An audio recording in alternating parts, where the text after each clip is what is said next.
Winston. Solo díganme Will. Es un gran placer recibirlos. Prosonora. Es un gusto. Elastigirl. Es un placer, Winston. Mr. Increíble. Hola. Increíble es él, es genial, sensacional. Padrastro, malo, malo, malo, malo.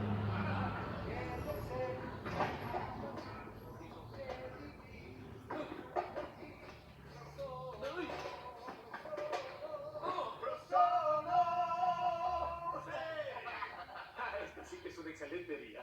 Y ella es Ay, hola, ¿qué tal? Qué bueno saludarlos, como lo siento. Se me hizo- impuntual, hermana Evelyn. La verdad, me estoy disculpando, así que déjame, Winston. Qué belleza, ¿no? Mi padre estaría muy orgulloso si supiera que estoy parado aquí junto a ustedes. Él les decía, la última... Uno de los villanos más famosos de Los Increíbles, uno de los Pixar, es Evelyn Divor, la antagonista principal de Increíbles 2. Vamos a resumir su biografía, sus características físicas, quién fue, su destino, cómo sobrevivió sus primeros años y sobre todo eso. Vamos a ver su biografía. Comencemos.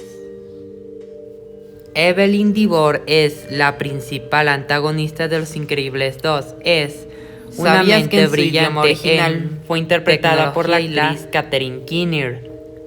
Su destino final, su plan pero también es la villana detrás arrestada por sus crímenes, su hermano Winston Divor. Su historia está marcada por pérdidas por salvar la ciudad, quienes confiaban demasiado en los actos para protección. Esto se llevó a desarrollar profundo resentimiento hacia los héroes y idear un plan para mantenerse legales por sí mismas. Sus actos incluyeron manipulación, hipnosis masiva, terrorismo tecnológico,